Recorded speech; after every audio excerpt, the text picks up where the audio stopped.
Check it. No, I know this.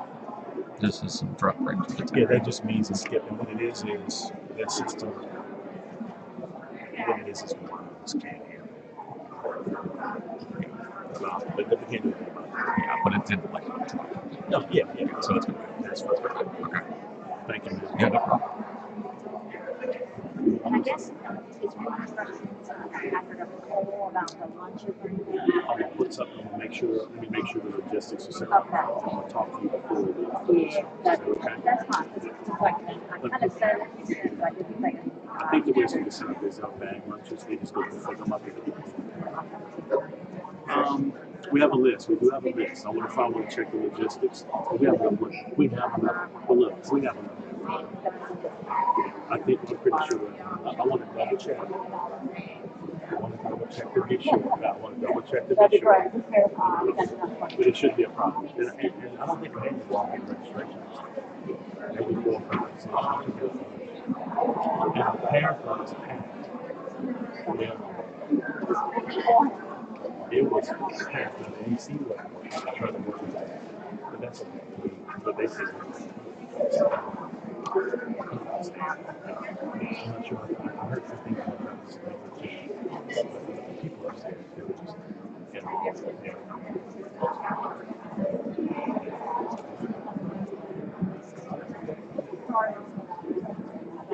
We're about 5.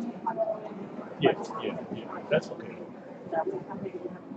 I'm gonna walk out the place or gather people Saturday. That'd be good. That'd be great. That's right.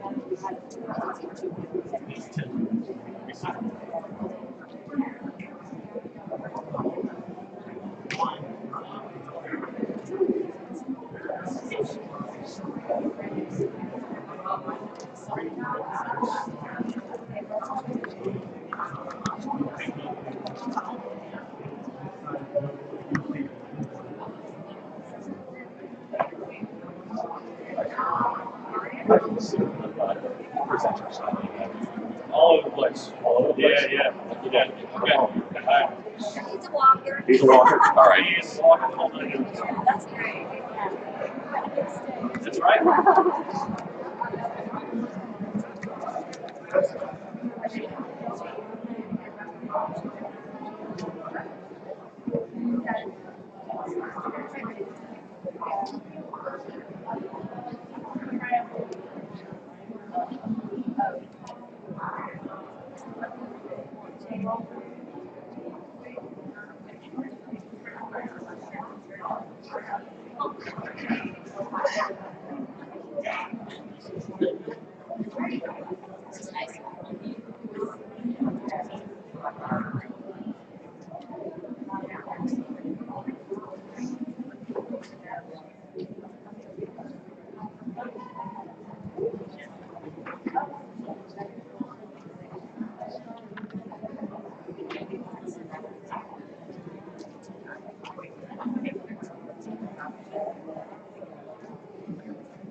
All right, welcome back. Just want to go ahead and get started with our second presenter today. I'm very honored to be presenting Dr. Bo Clark for our next speaker. He is the East Baton Rouge Parish Coroner. I think some of you may know him or have seen him on many news programs, billboards, everywhere. And he's certified as a diplomat of the American Board of Medical Legal Death Investigators. He received his Bachelor of Science summa cum laude from Louisiana Tech University in Ruston, and his doctorate in medicine from Louisiana State University School of Medicine in New Orleans. He did his residency in emergency medicine at Earl K. Long Hospital in Baton Rouge, serving as chief resident in his last year. He is board certified by the American Board of Emergency Medicine and has been in clinical practice in the Baton Rouge area for the last 15 years. And on a personal note, I'll just have to say, Dr. Clark is probably one of the biggest advocates we have. Thank you. And he's everywhere, and he speaks to many, many groups, throughout this region. I'm aware of it, probably throughout the state. I'm probably in high demand these days. But he's been very outspoken on the heroin epidemic and the synthetic marijuana epidemic, and really on the forefront of a call to action to hopefully reduce those rates. So without further ado, I'll give you Dr. Bo Clark. Great, thank you. Good morning, everybody. Can everybody hear me okay? Gotcha. So, real quickly, a lot of people think they know what the corner does, and so I always like to talk about a little bit about what I do. I think if I asked the question or surveyed the room, you probably would say, well, the corner deals with dead people. And it's true. It's true. We do 3,000 death investigations a year in this parish. It's my role and job in the law to determine why people die.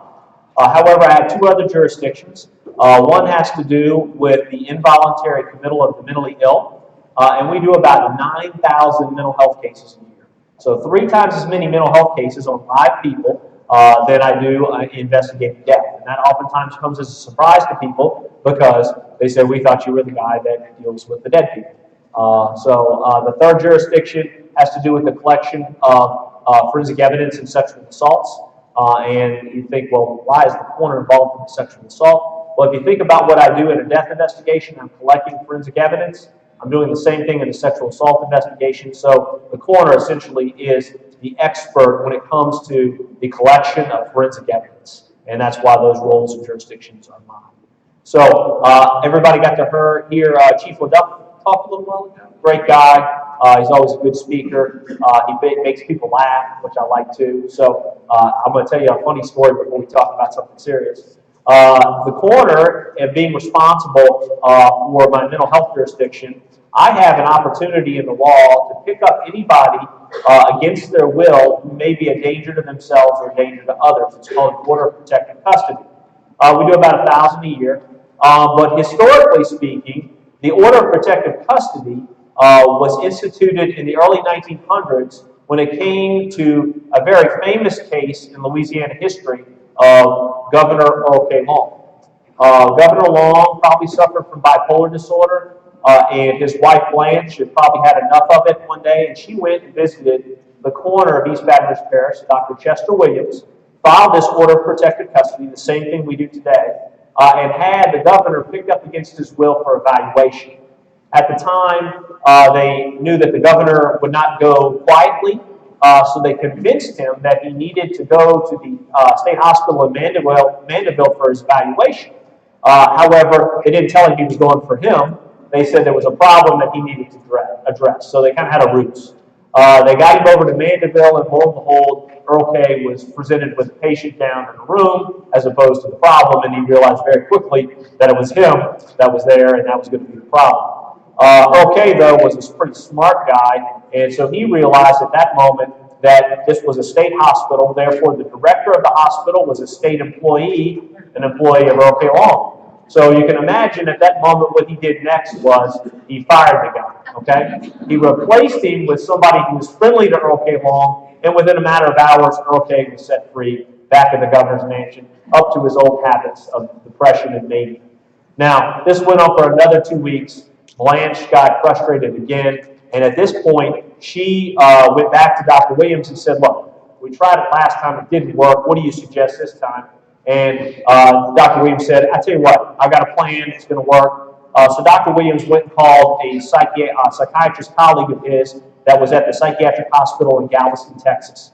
And he says, look, I got a patient I want to send to you. I think he's having these bouts of mania. We need to treat him. And of course, the psychiatrist friend said, sure, no problem. Be happy to take care of him. But why are you calling me about this? Why don't you send the guy on down? And he said, well, I'm calling you because I want you to know the guy thinks he's the governor of Louisiana. Lo and behold, they did get Earl K. to Galveston. They did get him the help he needed. But I think it's an interesting story because one of my jurisdictions, when it deals with mental health and getting people the help they need, it even applies to the governor in this city, in my jurisdiction. So I told my wife this story, and I said, well, I mean, I guess that makes me the most powerful man in the state of Louisiana. So she promptly replied with, well, great, can you take the trash out? So we see how that works out, right? So today we're going to talk a little bit about heroin, our opiate epidemic, in not only in East Baton Rouge Parish, but state of Louisiana, and really across the country. So I have two pictures up here. The one on the right with the spoon and the needle and the white stuff, that's probably what you had in your mind when you thought heroin this morning. But the picture on the left actually shows a couple of other forms of heroin, and they're based on its purity. When you see a real black substance like that, they used to be called black tar heroin, not a very pure compound, or the brown heroin, but the most common thing people think of when they think of pure heroin is this white substance.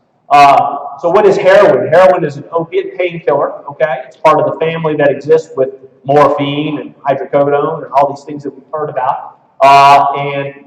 It is used strictly for recreational purposes. So has everybody heard that in Louisiana law and laws around the country, we talk about schedules of drugs, right? Schedule 1, Schedule 2, 3, 4. So heroin is a Schedule 1 narcotic. What that means is it has no medicinal use. Okay, there are other drugs in that category. I'll give you an example. LSD, right? Psychogenic drug, no medicinal use. So that's our Schedule 1 narcotics. Schedule 2, Schedule 3 are things that we use in medicine. Anybody know what cocaine is? Cocaine is a Schedule 2. All right, so that means we use it in medicine. And I'll give you an example. You've heard the word cocaine, right? Have you also heard of a drug called lidocaine? That's the stuff they numb you up when you get your stitches, right? So they work in similar fashions. Cocaine is a very, very potent vasoconstrictor. It constricts blood vessels, oftentimes used in ear, nose, and throat surgery to prevent bleeding, okay? So they actually use cocaine in medicine. Not all that often, but it's a possibility. That's why it's a Schedule 2, not a Schedule 1. Does that make sense? Everybody understand? Okay.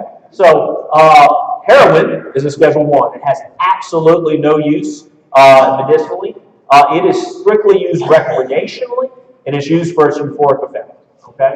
The side effects, of course, are CNS, central nervous system, and respiratory depression. And if you get enough of that, what happens next? Death. Okay, you die. So when I do a post-mortem toxicology or an evaluation of someone who's died, and I look at their toxicology, I never find heroin in their system. And the reason for that is, as soon as heroin enters your body, it is immediately metabolized within a few minutes to a compound called 6-monoacetylmorphine, or 6-MAM, okay? However, it is the only thing that turns into 6-MAM. So if I find 6-MAM in your blood, guess what was there right before? Heroin, always, okay? And that's how we toxicologically find heroin overdoses or heroin exposures, is looking for 6-MAM. Potency. Everybody heard of that term before? Potency? Let's define what potency is, because I think it's really important. All prescriptions, okay, these are things you take over the counter, whether it's an antibiotic or a pain pill or whatever it is, they all are regulated by the FDA, right? And they go through a process, and the process is, if you're going to say that there are 10 milligrams of hydrocodone in that pill, what has to be in the pill? 10 milligrams, okay? Heroin, however, is not. It's an illicit drug. So there's no FDA oversight over heroin.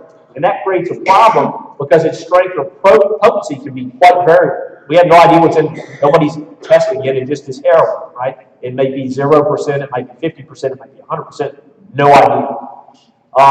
So potency, of course, is the measure of the drug activity expressed in terms of the amount required to produce a given effect or intensity, okay? So we know that 10 milligrams of hydrocodone should do exactly what it does to your body, right? But if I don't know the potency, in the case of heroin, what do I think it's going to do to your body? I have no idea, right? But it could kill you. Would everybody agree? Right? That's what makes this very dangerous, because a lot of the heroin that we're seeing that's being seized has a variable potency, meaning anywhere between 12 and 47%. Could you imagine if you went to the pharmacy this afternoon, picked up a prescription for hydrocodone, and they said, it might be 10 milligrams, or it might be 60, we don't know, right? That could be pretty dangerous, okay? And obviously that's one of the dangers with an illicit drug like that. Tolerance, another important thing. Has everybody heard of tolerance before? Right? Tolerance is, our drug tolerance is a pharmacological concept based on the subject's reaction to a specific drug and the concentration of that drug. and it's reduced over repeated use, all right? So has everybody had a patient or heard of a patient, a neighbor, a friend, a family member who says, you know, the 5 milligram hydrocodone is not fixing my pain, right? And then what do? They go to the doctor, and the doctor says, well, here's 7.5. And that works for a little while. Then they go back and says it doesn't work anymore. And they say, here's 10, okay?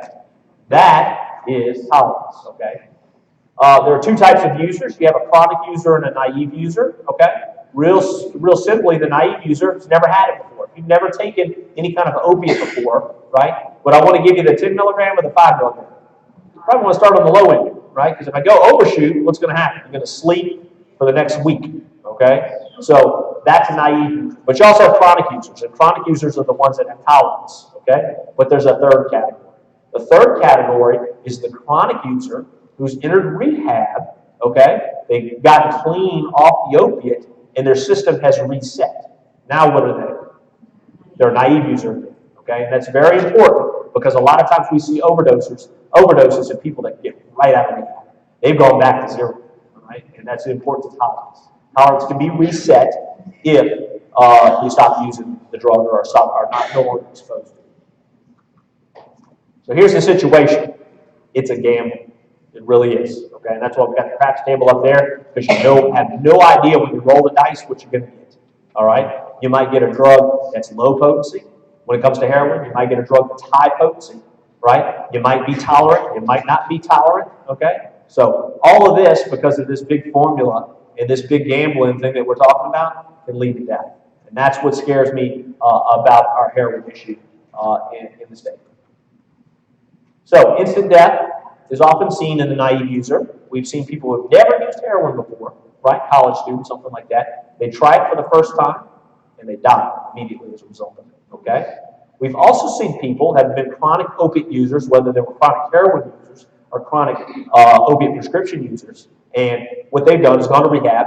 They didn't realize they reset their system to zero, right? They're just like a naive user now, and they go out and they say, I'm going to get high again, and I'm going to use the same volume of heroin I've used before I went in. Well, that's a deadly mistake, right? Because that volume was probably pretty high because they had developed tolerance over using a long time. Right? And those are the two scenarios where we see most commonly people die as a result of overdose. The naive user and then the reset of the naive user. So here's the epidemic in East Baton Rouge Parish. In 2012, we had 5 deaths related to heroin toxicity. That number jumped 7-fold the following year to 35. That's a problem. That's scary. The year after that, 2014, we dropped down to 28 deaths, and last year, record high, 41. All right? And so you might ask me right now, what are our numbers in 2016? Okay? And I'm telling you, it doesn't matter until December 31st at midnight what our numbers are, because 50 people could die tomorrow from heroin overdoses. We can't predict it. Okay? But the number as of today, 6 confirmed, 1 pending. So you might say, well, 7 deaths, doc. I mean, we're doing better than we have in the past. Well, I'm not satisfied until the last day of the year. Okay, so that defines our epidemic. So why? That's the big question. Why do we have an epidemic, an opiate epidemic? And there's a lot of things that we can blame this on. So let's take one at a time and talk about what the issues are. Let's talk about the law first. Okay. So the law for the distribution of Schedule I narcotics in the state of Louisiana used to be life in prison. Right? Does anybody know what life in prison is in Louisiana, what that means? If you were getting it as a judge says, you got life in prison, what does that mean? Life in prison, right? Okay, that's simple. So you go to jail for the rest of your life, all right? So somebody in the legislature said, you know, these guys are really non-violent offenders. Why are we putting them in jail for life if they're non-violent offenders? Maybe what we should do is take Schedule I narcotic distribution to a much lower penalty. Okay, you sell heroin, you don't go to jail for life. You go to jail for 5 years. Okay, maybe 10. So what does that mean when you get 5 or 10 years? Well, that's when all those other things come into play, like good behavior, time served. So now you go to jail for like 6 months. Okay, that's a problem, right? Because if you are a bad guy drug dealer, you're looking all around the country, all around the state of the United States, and say, where do I want to sell my drugs?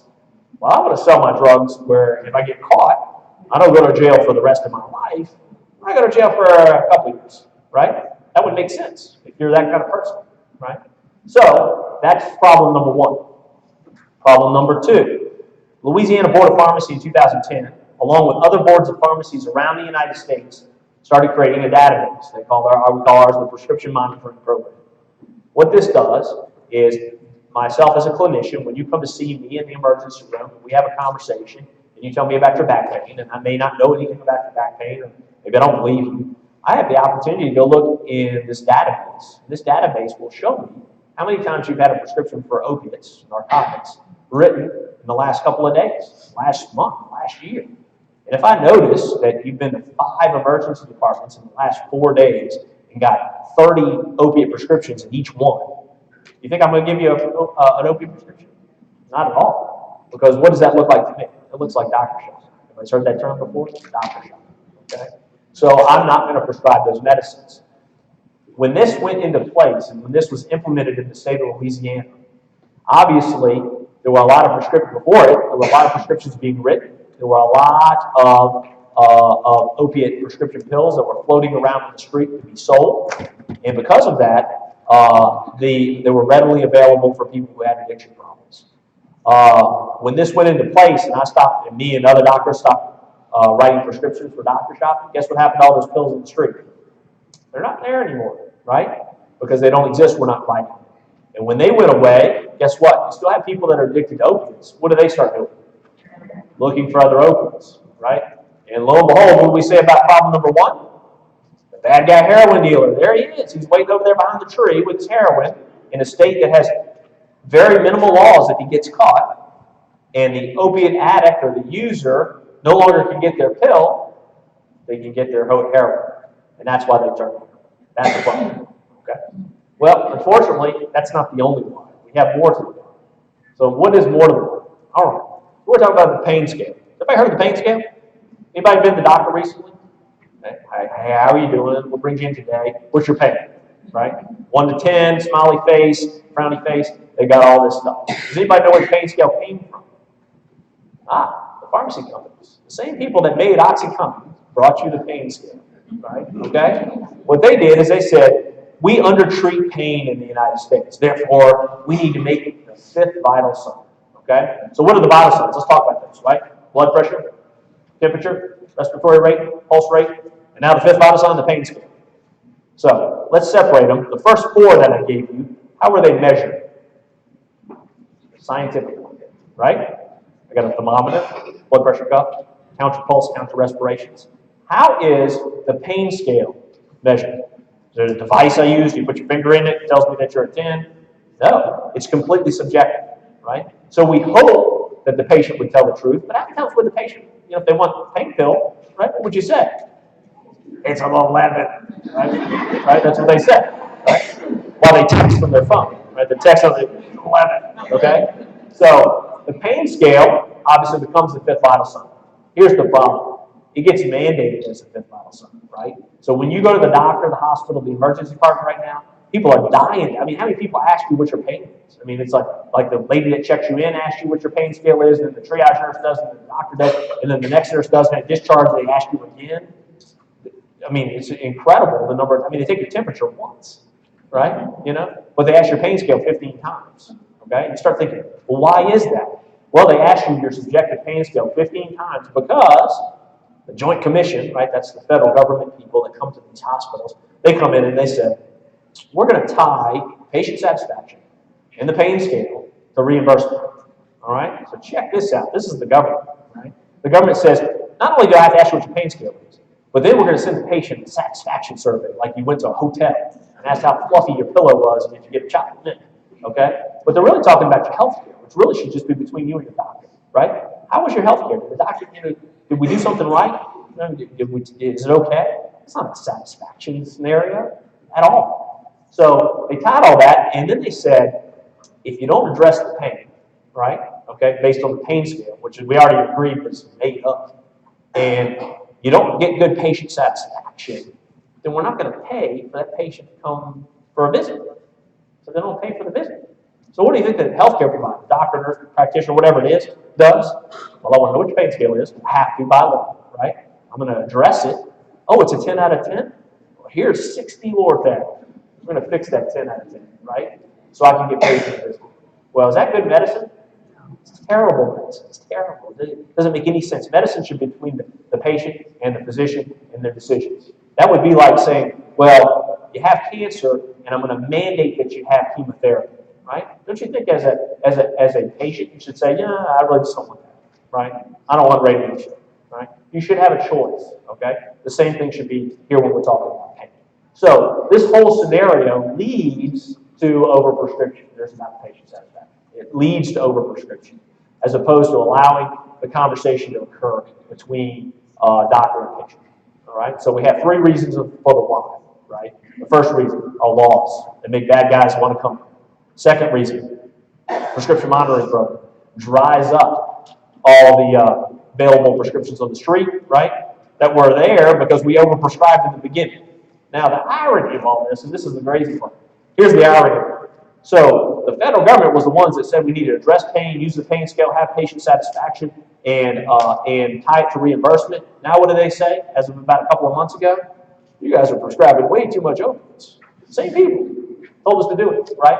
So they've come out and said the CDC is going to release these recommendations on how we should prescribe opioids after they told us we should, right? How we just go back to the doctor treats the patient. Pretty simple stuff. That's what I went to med school for. That's what everybody that went to med school just treat the patient. And get away from all this other stuff. So this created the perfect storm, not only in East Baton Parish, state of Louisiana, and by the way, it wasn't this movie. This was the blockbuster film with George Clooney and Mark Wahlberg. But when we talk about the perfect storm, we talk about a decrease in prescription narcotics, a decrease in sentencing of heroin, right, and an opportunity for the bad guy business drug dealer to come sell heroin and kill people in our community. All right, that's the perfect storm. What's important to note is that heroin dealers are rarely heroin users, okay? This is unlike other drugs. There's some other drugs like for marijuana, for example. Sometimes a marijuana dealer might also be a marijuana user, all right? That's not uncommon. But when we talk about heroin, it's very rare for the heroin user and dealer to be the same person, all right? So then, this is good because then it's very easy for us to delineate the two, right? Because on one side, we have the businessman, bad guy, drug dealer. Okay? And on the other side, we have the patient, right? We're all healthcare providers, the patient that we take care of, who has both a medical, physiological issue as well as a psychological issue that needs to be treated. All right? And that you're going to see in a minute, that's going to be part of our solution. So let's define the epidemic, okay? And then we're going to look for a cure. And because there's two different people, we have the bad guy, drug dealer, and we also have the user patient. And we're going to try to attack this from both angles. And that's where our success is going to lie. So, take one at a time. The bad guy. He looks like a pretty bad guy. I found him on the internet. I don't know. He may be a good guy. You never know. It's just a picture, right? So, but he looked bad. So understand the bad guy drug dealer, their sole thing is to make money. They want to sell drugs and make money, okay? They're really in the business, even though it's an unethical business. It's like somebody sells tires, right? I mean, they just want to sell the tires, make money, make a living for the family. Well, these guys actually sell drugs.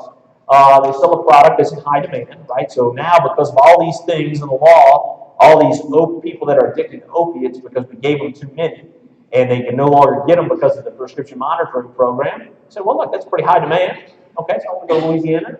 They have a customer base that'll do anything, right? So now we've created all these people that are addicted to opiates. They'll do anything to get them. If they can't get the prescription pills anymore, they're going to find something else because they're physiologically and psychologically addicted to the opiate. And those are the users. So they're looking for an environment with a high return on investment, right? That sounds like business stuff, like if you're in business school, you talk about high return on investment. But this is drug dealing people, right? They're bad guys, right? No ethics. They come in, they're going to set up shop where they're not going to get in trouble. They're going to sell heroin because they have a high demand in the market for the heroin because of the opiate addicts that exist there. Okay? And that's their return on investment. And the laws are so minimal, right? So they've reduced their risk aversion. Everybody's heard that term before, risk aversion, right? So if they get caught, it's a couple of years, no big deal, versus life in prison. So the bad guy in Louisiana, all right? Here's the interesting thing.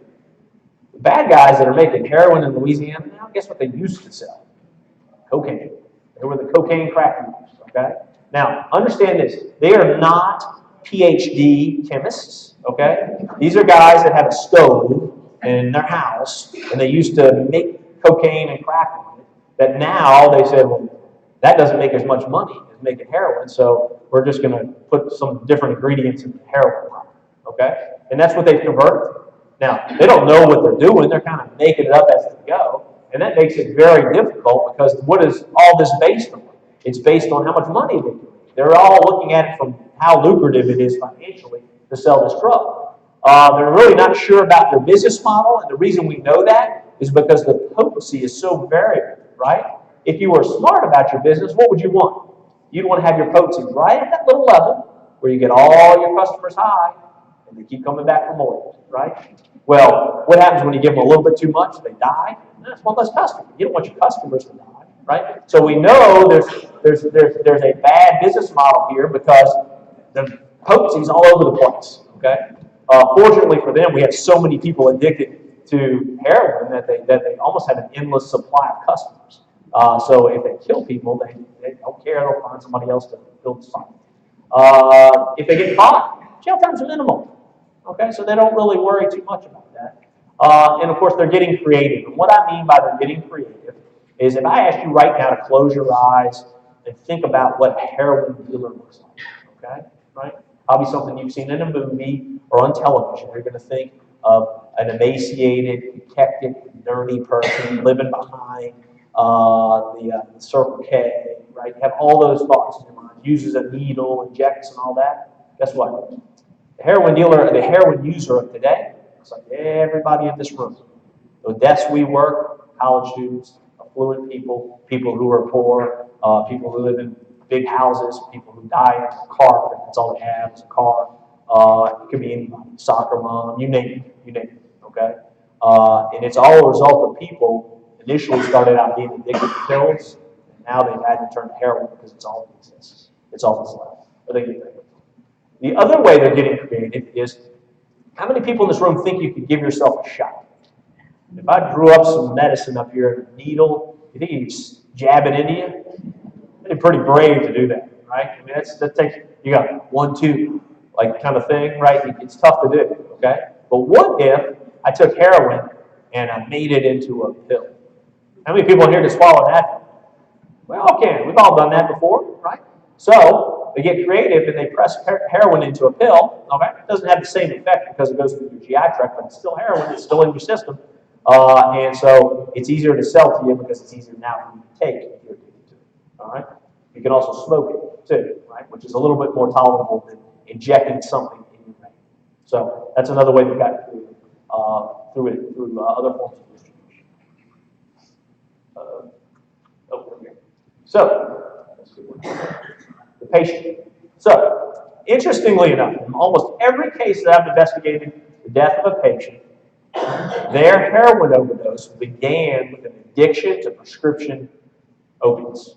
Okay? And they either obtained that prescription opiate legally from their doctor, or they obtained it illegally from the medicine cabinet in their house, meaning a family member had it, or bought it on the street, or a neighbor's medicine cabinet who legally had it. But it all started with them having addiction to prescription opiates. And then when they couldn't get those anymore, boom, there was heroin waiting. So they were cut off. Of course, they were less on the street because of the prescription monitoring program. And then they diverted and found that they still needed it. They had a tremendous need, physiologically, psychologically, for the opiate. And what was cheaper and readily available? Heroin. And then, of course, death followed. And that's the worst part of it all. So let's talk about the solution, because I'm not a guy who's going to stand up here and say, be Debbie Downer and tell you about all the bad stuff. I think there's a way we can fix this, okay? But it's going to take all of us to fix it, and we have to address all of the issues, okay? Recently, you've heard that now CVS is going to offer naloxone or Narcan over the counter, okay? And I'll tell you, I think it's a good thing. I think we can save some people's lives by doing so. The problem with it is, you fix their addiction by just giving them Narcan. You don't, okay? So if you just give them the Narcan to make them not die from a heroin overdose, but you never, ever address their addiction, you're just kicking the can down the street. So you've got to give them the Narcan so that you can save their lives, so that you can get them into therapy and get them the things they need physiologically, psychologically, no longer be addicted. So that's the caveat. So let's look at some steps. So how about we stop using the pain scale, right? How about when you come to see me at the doctor, I say, are you in any pain? And your answer is yes or no. Okay? That sounds pretty good to me. This is a medical community solution. We say yes or no, and then that allows the healthcare provider to make a determination along with the patient of what the treatment plan should be, right? You sprained your ankle. Are you in pain? Yes, I'm in pain. Here's some ibuprofen and some ice. And then you come back a few days later and you're like, doc, it's not working. Okay? Well, here's a steroid like prednisone and step it up a notch, right? Oh, that's not working. We don't jump to, 40 OxyContin for your bruised toe, right? Because that's what the pain scale kind of pushes us in that direction. So the medical community can get rid of the pain scale. We just go with yes and no pain, right? What's sometimes the best cure for pain? Nothing, right? Your ankle hurts. Don't walk. How about that? It'll get better in a few days. I promise you, right? Okay. So that's one solution. Another solution, how about we increase sentencing for distribution, right? We say, bad guys, you don't get to come to Louisiana and get off skate-free if you just sell drugs. You come here and we catch you, you go to jail for a long time, right? What does that do to the bad guys? When they're looking at the map of the United States all around, and they all of a sudden go, okay, we're not going to go to Louisiana because those guys are tough down there, right? We're going to go to another state. I won't name states because then we'll start playing what states you like. But anyway, just not Louisiana. How about that? Okay? That has to do with changing the laws. How about make the businessman go elsewhere because we enforce those laws that are changed? That's what law enforcement is. You give law enforcement a big enough stick to go after the businessman bad guys, it's going to hurt their business, right? It's going to hurt where it hurts the most, which is their financial return on selling drugs. They'll go sell them somewhere else. All right? We have an example of that. Actually, somebody brought it up earlier. The last time we saw an epidemic, I can remember in the early part of 2000, we had a GHB epidemic. Does everybody remember GHB? Never see GHB anymore, but it was not uncommon for me in the emergency department on Saturday night, have a dozen college students, all in respiratory depression, intubate them, put them on ventilators, right? Because they had some kind of GHB party, and within about 6 hours, guess what? They all woke up, took the tubes out, and went home, right? You know what they did? They changed the distribution laws of GHB. They put about 2 or 3 people in jail for a long time. Guess what? No more GHB here. People don't want to sell GHB in this state because it's bad. You get caught, it's a big deal. Okay? So that's another way to solve the problem. Obviously, you get caught, it's serious, you go to jail for a long time. That's our judicial system.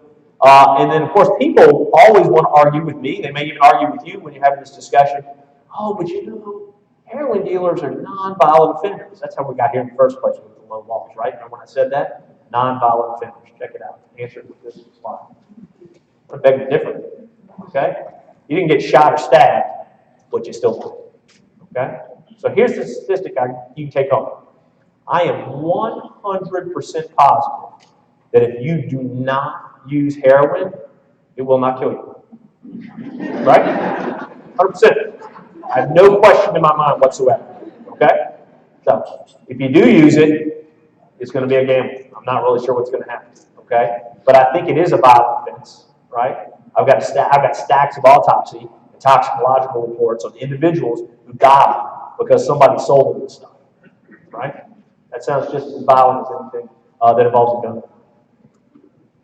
So more about the solution, right? Because I said there's 2 sides to this, right? We have the bad guy, but we also have the good guy, all right? And who's the good guy? That's our patient. That's the person that has a physiologic and a psychological addiction to opiates, right? Albeit we might have caused it as healthcare providers because we fed them a bunch of this stuff, but they still need our help. And we have to address that. And this is where physicians and healthcare providers, social workers, nurse practitioners, et cetera, play an important role of treating the patient, taking care of their addiction. Don't just give them the Narcan and the Naloxone. Make sure that we give them the Narcan and Naloxone, save their life, and get them into treatment for it, okay? And it might be a scenario, if they're opiate dependent, where they need to go cold turkey. Might be a scenario where they need medical detox, right? We're seeing a ton of medical detox now in a patient population that's very concerning, which is children born to mothers who are opiate addicts. All right? They spend extra time in the NICU going through a medical detox. That poor little baby didn't have a choice. That's a problem. But we need to treat it. That's part of our treatment. This is one of my biggest concerns. As healthcare providers, if we don't solve this problem, somebody else is going to solve it for us. And I think the best thing for patients is when healthcare providers solve their problems. Not when the government does, right? Not when anybody else, but what we do. What we do as providers, how we take care of that person is the most important thing. And it's a conversation between the provider and the person. It shouldn't have to do with anybody else, okay? So I'm really concerned that if we don't take hold of some of these solutions and some responsibilities in implementing them, that we're gonna end up being told what to do. All right, any questions about heroin? I've got a few minutes on that, and I'll get into synthetic cannabinoids. Numbers, was that for the state or that was for? East Baton Rouge. EBR, yeah.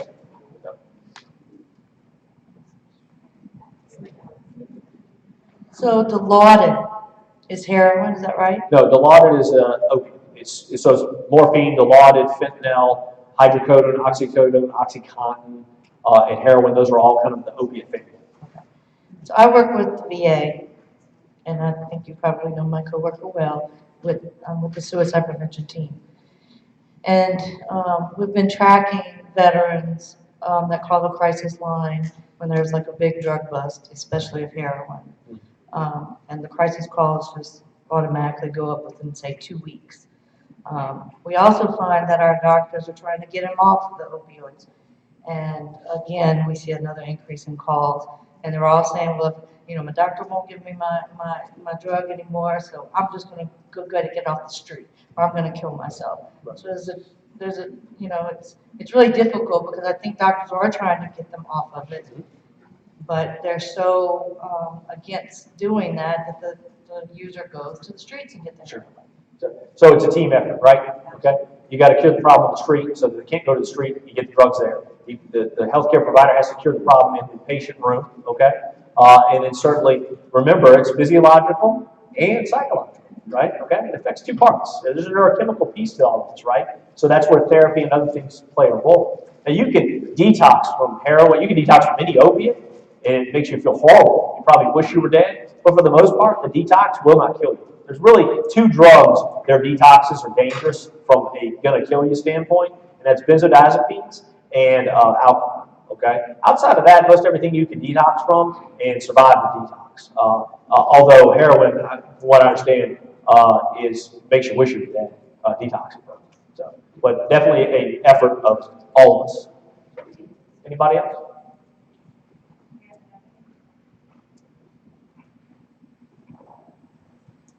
I go till 10:30, right? Or 11:30 or what? 11:30. Okay. How long is the physical detox from heroin?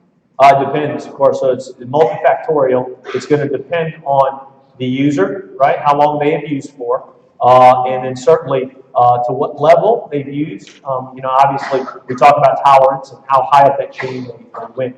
So those are the types of things that are going to be that are effective. So I can't give you it's not 5 days. Can't say. There's some other. Yeah.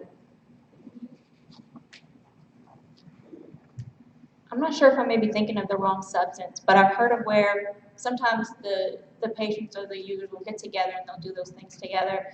And some of the issues sometimes that when there is an overdose, some states have these laws where law enforcement they crack down on whoever's with the person if they're found with them. So it makes it more difficult for, I guess, the friends to report if someone's having an overdose. Do you know anything about where Louisiana is on that? So Louisiana does have a law that if you do report, they won't go after you. But furthermore, I can tell you from a personal level, the cops won't go after you. The cops are more interested in going. When I talk about the distributors of heroin, it's not the person you're shooting up with next to you that gave it to you. We're talking about the guy that drove the 18-wheeler full of heroin into Louisiana. That's a guy to go after. Because if you go after that guy, the person sitting next to you never had a chance to get it. It won't be in their pocket, right? So high level bad guys. All the more reason to get the word out, that, we all need to provide assistance to anyone that is a heroin user, whether it's an overdose situation or just routine needs for treatment. And we said this earlier about Narcan. I mean, Very important. as healthcare providers, you guys realize Narcan will not bring you back from the day at all. Okay? I mean, it only helps you in that period where you have respiratory and CNS depression and almost near death. And so that's important to remember. There was a pharmaceutical rep that wanted to sell my office Narcan so that we could bring it to the scene. And I was like, wait, you don't understand. When I get called, there's nothing that we're beyond that point, right? You know, you need to sell to the cops and the firemen and those people, the ones that are rushing to help. So. What are your thoughts about Suboxone? So Suboxone, is everybody familiar with Suboxone? Suboxone is an opiate and naloxone combo drug. And certainly, I think it's part of the detox regimen. I think it can play a role in getting people off their opiate. However, I don't think you need to be on Suboxone for the rest of your life either. You know, so it's a tool to get you from being addicted to not being addicted, but not, I'm going to be on Suboxone instead of opiates forever. I don't think that's a solution at all. Just like I don't think using Narcan, you know, every time you overdose for the rest of your life and never get help for your addiction is a solution either. You could be addicted to Suboxone, right? At certain levels, I think the opiate effect cuts off. It's one of those drugs where it'll bring you to this point, but it won't let you go beyond that. At least that's my understanding of pharmacology.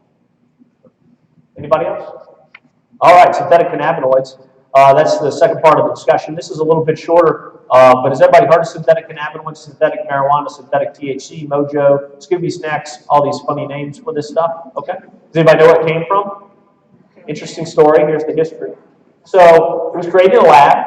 A chemist, a good guy chemist, said, you know, we have this marijuana plant. It's got a drug called tetrahydrocannabinol, THC, that we think has some medicinal purposes, like treat glaucoma, nausea, stimulates appetite, etc. But there's a stigma associated with people smoking this stuff, right? What if I could create it synthetically in a laboratory and put it in a pill, and then allow the medical community to prescribe it just like it would an antibiotic or anything else, right? Makes sense. Sounds good. So they did, and that's how they created synthetic THC, synthetic cannabinoids. Unfortunately, it just didn't catch on in the medical community. There are a dozen other things I can prescribe for your nausea and vomiting than synthetic THC. They just aren't, okay?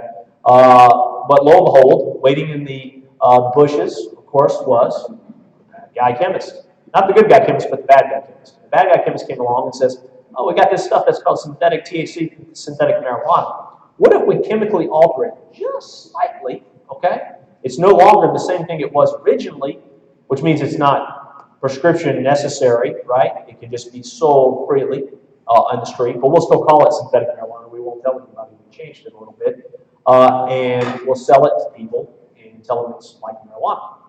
And so they did that. Well, the federal government then begins the tennis match. And the tennis match is like this. The federal government comes in and they say, that stuff is illegal. And then the bad guy chemist goes, no problem. And they change it a little bit. Makes it legal again. Then the government says, well, that stuff's illegal.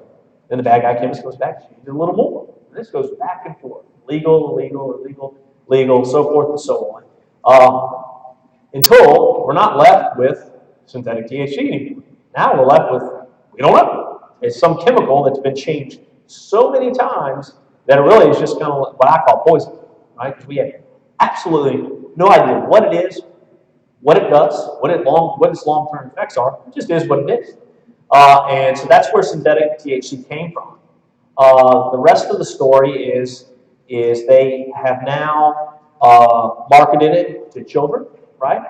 They put it in little bitty foil packs and sell it. And say, oh, it's like marijuana, but you won't get caught, right? Or if you work a job, it doesn't show up on your drug screen, right? Does anybody know why it doesn't show up on your drug screen? Because it's not marijuana. I mean, it's pretty simple, okay? The drug screen tests for marijuana. It doesn't test for synthetic poison, whatever the stuff is, okay? That's why it doesn't show up in your drug screen, okay? The problem, though, is what's the difference between the morbidity and the mortality? And everybody understands those terms, right? Mortality deals with death, okay? And when we look at death and mortality of this, I've had 4 cases in EBR, and these are direct cases, meaning somebody ingested this stuff and died directly as a result of it. 1 in 2014, 3 in 2015. However, we've had numerous other cases that people have ingested this stuff historically and done things like jump off a building or run into traffic and get hit by a car. Their death actually was a result of the trauma, but whatever psychogenic property this stuff has caused them to have this behavior. Okay? So that's the mortality of it. What's more concerning, of course, is the morbidity, right? Morbidity deals with disease. And the morbidity of this is the number of people that are having audio-visual hallucinations, that are having cardiopulmonary, renal, and cerebral or stroke-like symptoms that are leaving them incapacitated for we don't know how long. I've seen patients in my emergency department that have ingested this stuff 6 or 8 months prior that are still having hallucinations. Right? That doesn't sound like fun at all.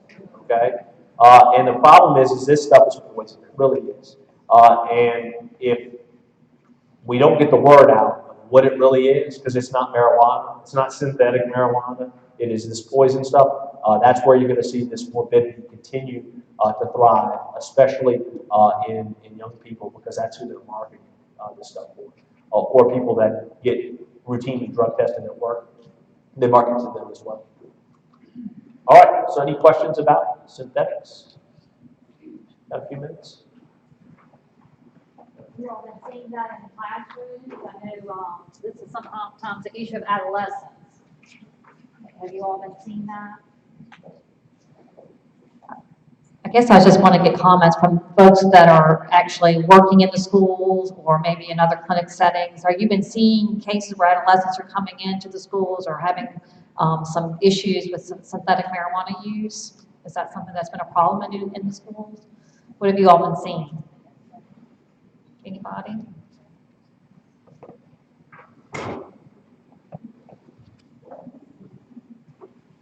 I haven't seen it in the schools. I work in an elementary school, but my previous job was at an inpatient drug rehab, and I saw it a lot in the military. The young 18, 19-year-old guys who join the military as a means of trying to get away from drugs, but then they find that they're addicted, so they turn to something that's not going to get them in trouble, they think. But then that, accompanied with the trauma that they experience while in the military, will cause like the psychotic breaks and the hallucinations and all of that that we see. I've seen it in several young men's lives. So that's an interesting statement. They start it because they don't want to get caught. That's why they use this stuff, is because they all of a sudden think it's not going to show up on the drug screen, so my boss isn't going to find out about it, or the military, whoever. But the problem is they have no idea what they're taking and what it's going to do. I mean, even the medical community doesn't know. That's how scary it is. So. And again, with veterans, we find when there's a huge drug bust, and they can't get their drug of choice, we find an increase in the use of synthetics. Yep. And it's crazy, because it makes them do such crazy things, and they end up in the emergency room with such strange behavior, and people are wanting to, they had a psychotic break, and they find out they've been on synthetics. I do think there has been a lot of misinformation that it's safe. And I think that's what's so dangerous, as Dr. Clark pointed out, is we don't even know what it is, what the chemical, it changes so often. And I think that's the misinformation. I know Dr. Clark in the coroner's office did partner with Capital Area to do a media campaign, which is anti-heroin and anti-synthetic marijuana, just to try to get the word out. But this stuff is really, really dangerous. And unfortunately, the way they package it and where you can find it these days, it's everywhere. And it's very cheap. That's the other piece of this. I've seen an increase over the last year and a half in the area that I work in, but has it decreased statistically? Because the kids that I talk to currently that have tried it one time or have had someone try it one time and then ended up crazy for a little while, they don't do it anymore. They're like, did that one time, no good, and not doing it again. So have you seen a decline in any of that statistically? So that's hard for me to answer, because remember, I'm dealing with the mortality of things. And this is a drug that, by number-wise, doesn't cause a ton of mortality. It causes a ton of morbidity. So the only time that I'm exposed to it in my jurisdiction as coroner is through the mental health work we do. When the parents come and say, I think they're a danger to themselves because they're using synthetic. And so it's not as quantifiable maybe as the hospitals and the clinics could quantify for us. One in the back. Other questions or comments?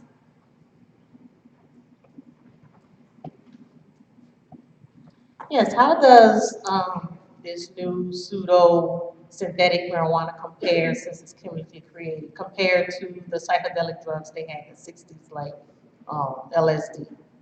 I don't know that we have all the research we need to correlate the two, but I would say anecdotally, just by what I've seen from both things, that you're talking about, kind of talking the same language, right? You're talking about things like LSD and how that was invented. And so, we all know about LSD and the fact that somebody can have an LSD trip, 50 years after since they've never used it again. I'm worried that the morbidity we see with this is that people, start having similar issues, later in life. It's all because they, ingested this garbage. Time will tell. Yes, you mentioned the legal ramifications and the solutions that's out there for the other drugs, but what about with this synthetic drug because it's not considered a drug? How do you stop that legally? So they've been a little bit creative. At first, when they were doing the illegal battle that I described, they would go and make that one drug illegal, and then they would change it, and then they would do that. Now they're starting to look at categorization, or they're looking at formulation. So the new laws are more broad, that they cover. So they're kind of trying to get ahead of the chemists. They're trying to say, not only is that drug you just created illegal, but everything that could be remotely related to its chemical structure, even if you added a few things here and there, is also illegal. So now the bad guy chemist has to be really attuned to what they're going to do next, their next step to go into the legal market, which is good, but I think it's always going to be a cat and mouse game. Unlike heroin, when we talk about the guy making the heroin, these people are sophisticated. These are laboratories, with the white outfits that they don't get any hair in the, it's like gloves and microscopes and stuff like that. It's a sophisticated operation. It's not in the bathroom. I hate microchips. Okay, so how do we go about cracking down on making the laws tougher for the drug dealers, and then also for healthcare professionals? How do you change those patient satisfaction surveys? Like, how do we get rid of those? Because I saw that a lot in my old career. And then, what were we talking about? Just prevention. Also, what are your ideas on prevention? I know y'all talked about the multimedia campaigns, but sometimes like those flyers are at our school, but I don't really know that kids pay attention to those. Right. So what are your So suggestions? from a prevention standpoint, let me answer that first. You got to make it not cool. And boy, man, you're talking about an uphill battle, because what are we battling? We're battling Facebook, Instagram, Snapchat, all these ways that our world is connected instantly, right? When I grew up, and certainly the phone that I had when I was in grade school had a cord attached to it, right? You could only go that far, right? Nowadays, you can make a phone call anywhere in this planet and surf the internet, right? So if however perverse you want to look something up, you can do it instantly. So that is a huge challenge from a prevention standpoint. But you got to make it not cool, right? Because right now there's a lot of things that make it cool. It's cool to smoke marijuana, right? It's cool to do heroin. Everybody's doing heroin. We've got to look at that. I think that's the prevention piece. As far as the laws go, you just keep chipping away.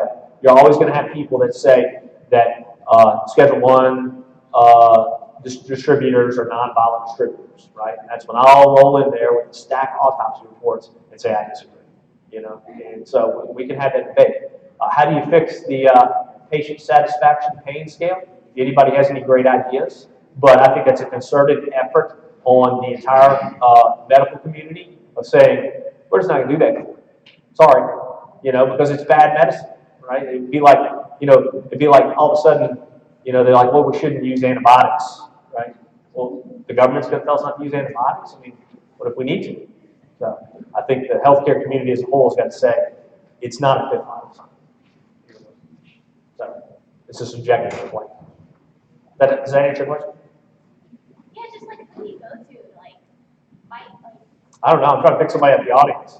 Okay, anybody else have any great ideas? I think we all have a role to play, because I do think, in our society now, we're always finding a quick fix to things, a pill that will solve all of our healthcare issues. But I think a lot of these things started in childhood with depression and other kinds of mental health issues that we need to kind of start thinking about starting young to educate our kids and our family members and what we do to address some stressors and challenges in our life other than use of a pill or medication. We talked a little about that this morning already, so I do think that's where it starts. At least that's a good place to start. Yes, sir. I want to know how the law is taking into account or dealing with a bunch of addicts are sitting around. They're hitting each other up because somebody in the bunch can't hit themselves up, and that particular person dies. How is the law dealing with that? So it can happen in a couple of fashions. I've seen it happen in two fashions. I've seen if somebody makes an attempt to try to get that person help, they recognize the overdose, they call and get them help, and the person still dies, that typically they don't go after those people. They really don't. However, I've seen the reverse take place where somebody does get overdosed, they die, and nobody calls for help, they'll go after that person because now you've almost essentially committed a homicide. Because you've not elicited aid in a clear environment that required it, right? So I've seen it both ways. I'm of the belief that we should try to save people's lives, and that's why I always stress that there are patients out there that are addicted and they need help. But there are certainly bad guys that are not addicts at all and sell this garbage to people. Those are the people you go after. They're out for no good. They're out for themselves and money. So. Okay, we'll take one more question. Hi, my question was concerning, you were saying it's difficult to drug test and catch the synthetic marijuana. Well, how would you, before they have that 6-month awful trip, how do you catch it if they're kind of flying under the radar? How do you... It's tough. Now, so I say that, the most common drug screen that may be used in anywhere you work or a hospital is what's called a drugs of abuse panel. It usually has 7 or 9 drugs, and it's qualitative. It just tells you yes or no. Marijuana's present, marijuana's not present. Okay. I use for death investigation. I use a highly sophisticated quantitative toxicology, which means that not only can I tell you if you had coffee this morning, but I can tell you how much caffeine you had, right? How many cups. And the problem with that is it's more time consuming, it's more expensive to do, but it's more, in the world I deal in with death, it's very important because not only do I need to know that heroin is there, but I got to know what quantity is there, as well as other drugs. So yes, can you test for synthetic marijuana? There's a synthetic marijuana panel. That's how I determine these people died of it. But it usually takes, probably a couple of months to get back. So what are you doing in the minute? It's not a quick test. It's not like the pee in the cup test. You buy that at the drugstore and do it at home. And so until that technology catches up, I think the flying under the radar people are tough to catch. So no real solutions. No. All right, well, we'll join me in thanking Dr. Clark for his excellent presentation.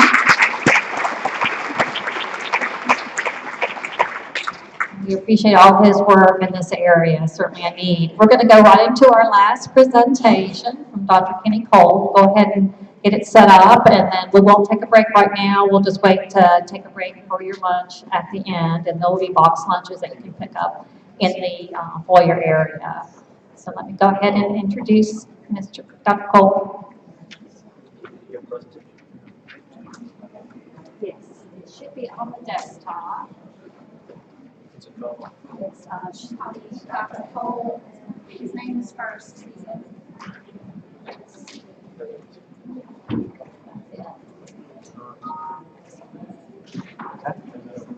Is it good? Is it up?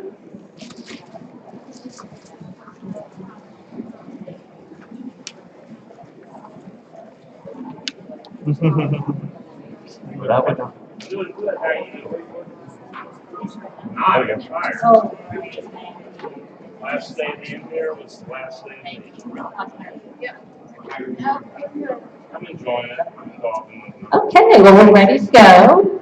I want to introduce Dr. Kenny Cole. Nice in the youth organization. He serves as the Chief Clinical Transformation Officer, quite a title, love that, for Baton Rouge General Health System.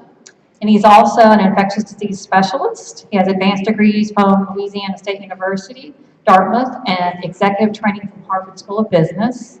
He has served on Baton Rouge General's medical staff from 2001 to 2013. Lots of good years there. And he served in various roles such as medical director of infectious disease, a member of critical care and pharmacy committees. In addition, Dr. Cole was one of Baton Rouge's first physician Lean Six Sigma Green Belt graduates. I'd love to hear more about what that is. While pursuing a master's in healthcare delivery science at Dartmouth, Dr. Cole served as vice president of care delivery and associate chief medical officer at Blue Cross Blue Shield of Louisiana. In this role, he was instrumental in building value-based collaborative relationships with physicians and providers across the statewide network, focused on achieving better outcomes for its members. Previously, he served as a private practice internist at the Baton Rouge Clinic, where he also served as Chief Quality Officer, Chair of the Internal Medicine Department, and Executive Member of the Board. Quite a busy person. So without further ado, I'll give you Dr. Kenny Cole. He's going to be talking to you about some childhood obesity and some other childhood chronic diseases. Thank you. Thank you. What a pleasure it is to be here. Thank you so much for having me. So we're going to be talking about childhood obesity, but we're going to be doing that within the context of really talking about the issues that pervade our healthcare system. I understand I'm the last speaker of the morning, so I'm going to do my best to hold your attention.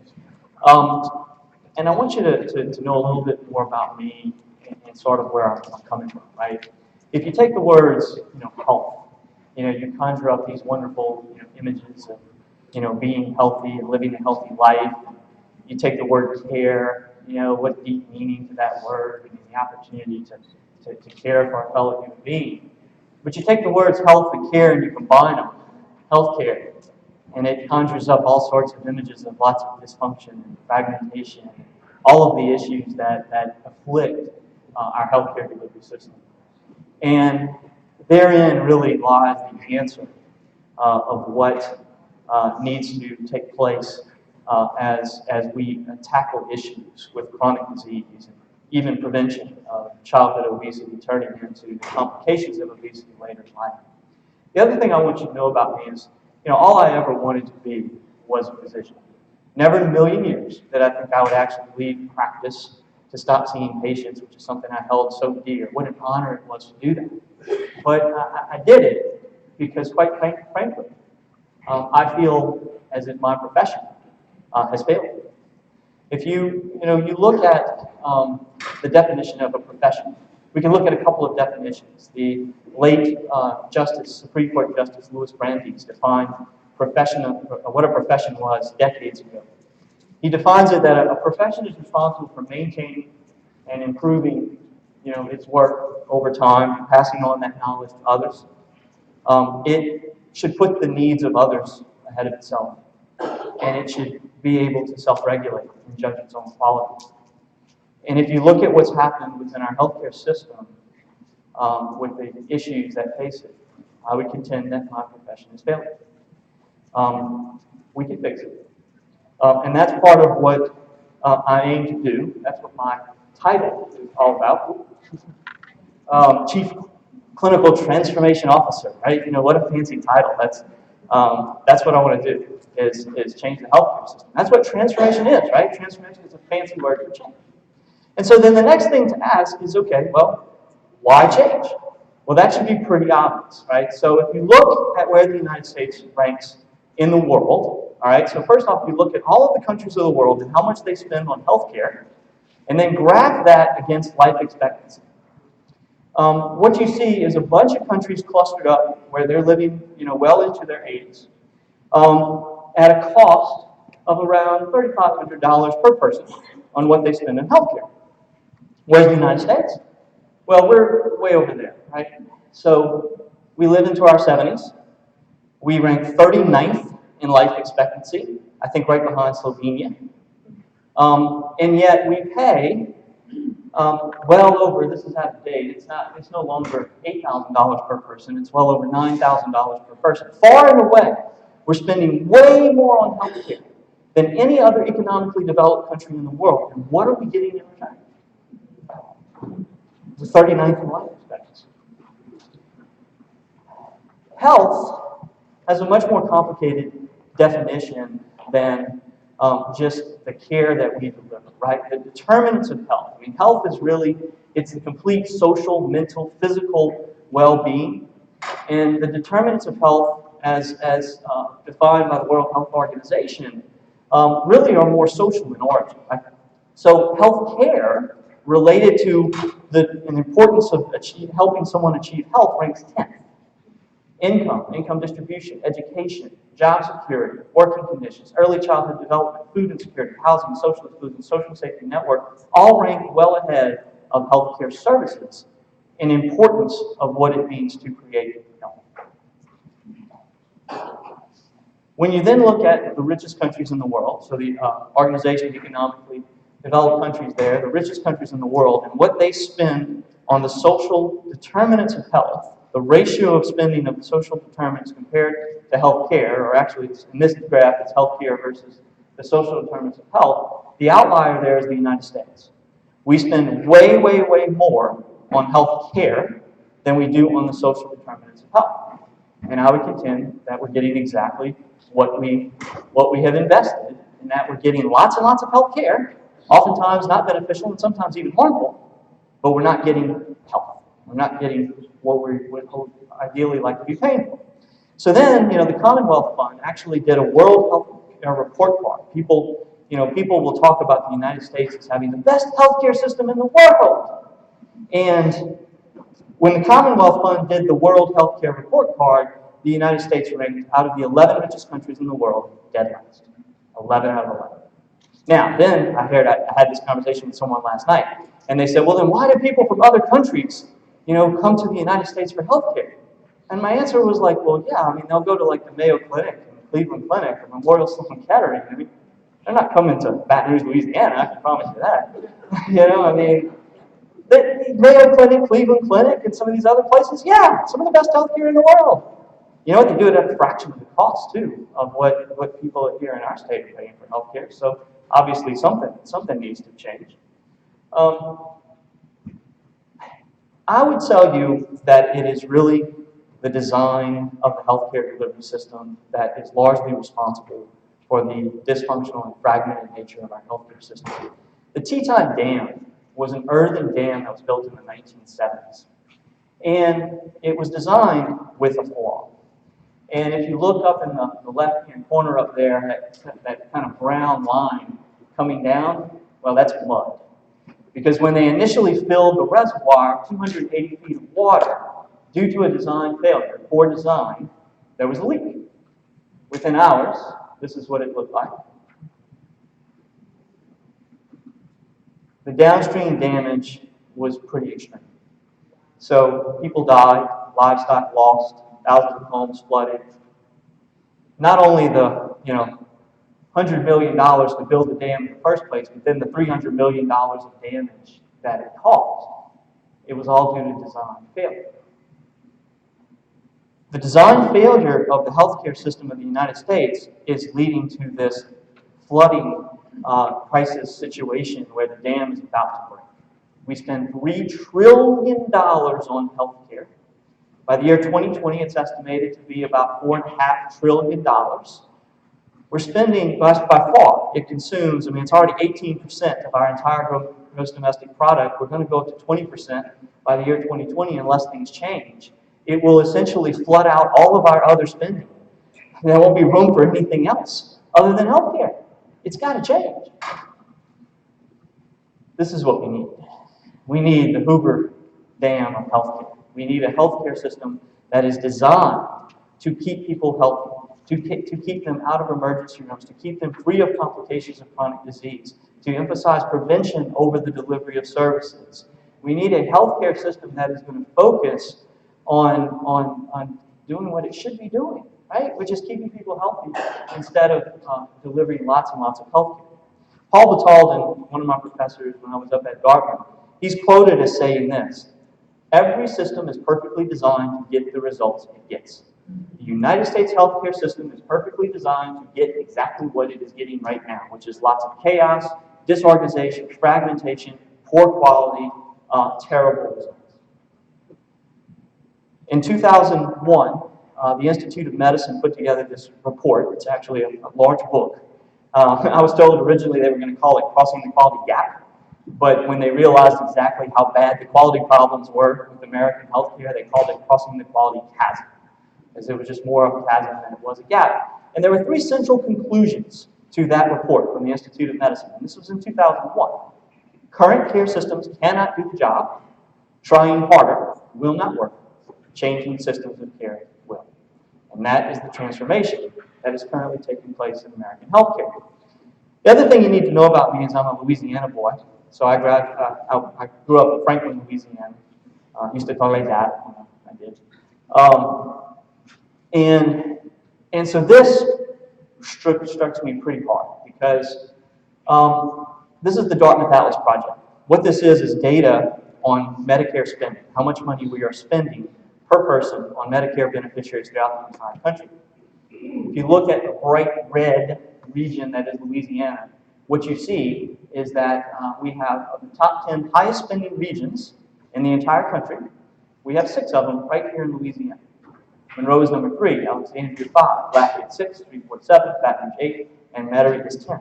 When you then look at it within the context of the people of the United States are spending more on healthcare by far than anybody else in the world, people of Louisiana are spending more than anybody in the country, people of Louisiana are actually spending more on healthcare than anybody in the world. What are we getting in return for? The impact of cardiovascular disease is huge, and so what you would see is some people would say, well, that's because we have sicker people. That's why we're spending more money, is because we have sicker people. And what I'm going to contend is, well, we're not investing in things like preventing this in the first place, right? It was Ben Franklin who said an ounce of prevention is worth a pound of cure. So the map over there on the left is a map of rates of heart disease. The map on the right is stroke. You can see Louisiana has some of the highest rates of heart attacks and strokes in the entire country, in part because we're not effectively managing hypertension. We're not effectively managing diabetes. We're not effectively treating childhood obesity or preventing it from turning into obesity in adults. We're not putting the effort into those kinds of things. We're spending too much effort into the provision of healthcare. This is a disturbing thing because I can tell you about 5 or 6 years ago, I would have been, in this particular survey, I'd have been right with the other physicians. Because this was a survey that was published in the Journal of the American Medical Association in 2013, where they asked providers across the country, why do you think healthcare is so expensive? And basically what they did is they pointed their finger at everybody. They said it was insurance companies, that's why.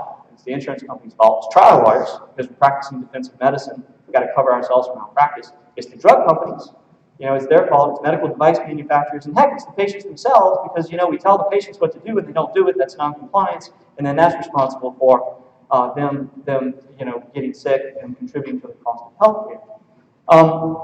Now, here I am in 2016. I would point the finger directly right here at myself. I would say it's us physicians that are the reason why healthcare is so expensive. There's a group of people that would agree with that statement, and it's a group of people that never agree on anything, and that's Republicans and Democrats in Congress.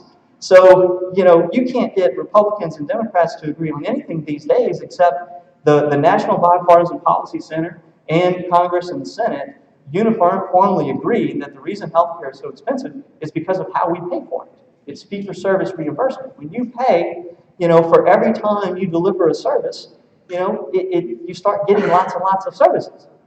And so imagine if this is how we built a house. So imagine if, the way you built your home was you basically, there's no contractor to hold accountable for the total cost of spending. Instead, what you've got to do is you got to pay the electrician for every outlet they put in. You got to pay the carpenter for every board and every nail that they use. And you got to pay in this fragmented manner. My bet is that the price of your home would skyrocket. I bet you'd have a whole lot more outlets, have a whole lot more boards and a lot more nails. The price of housing in this country would skyrocket and would be unsustainable. That's what happens in healthcare. Fee-for-service reimbursement leads to fragmented care delivery. It leads to lots of administrative burden on the payers. So from the payer side, what you've got to now do, the payers, in order to combat all of this excessive, testing and unnecessary stuff, they've got to now do denials, right? They got to start refusing things, and they got to say, no, you can't have that. And then that makes the insurance companies look like the big bad guys and villains, when really it's just a system, okay? There's no villain. It's the whole system is designed inappropriately. There are lots of other things that contribute. Advances in medical technology, the aging of the population, medical malpractice. There's all sorts of things. But by and large, it's really that fee-for-service reimbursement that focuses on everything. Well, that's about to change, I would say, fortunately. Now, we have to, without getting political, we have to kind of talk about the Affordable Care Act, or AKA Obamacare.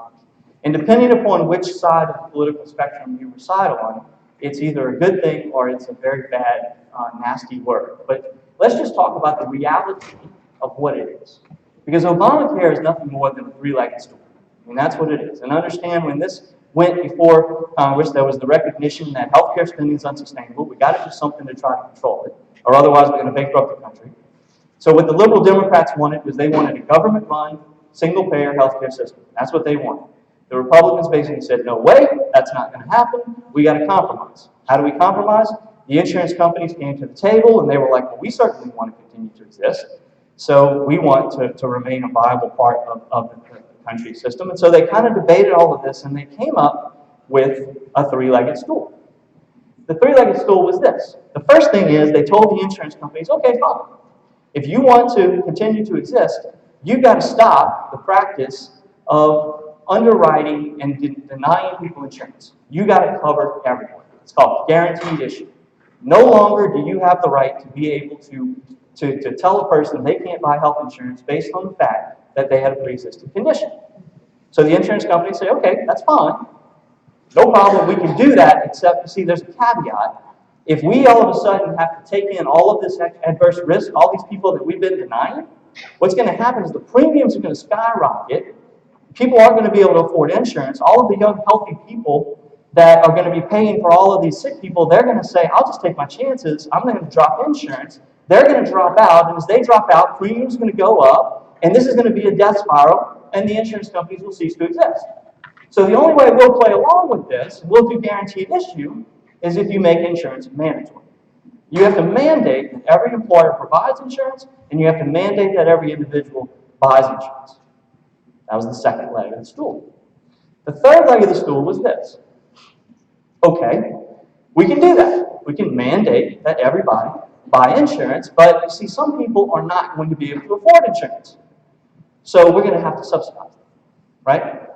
And then we get this outcry from people like, oh my gosh, so I've got to pay, I've got to subsidize, me, hardworking person, I've got to sacrifice some of my income to pay for people who aren't working in order to subsidize their health insurance.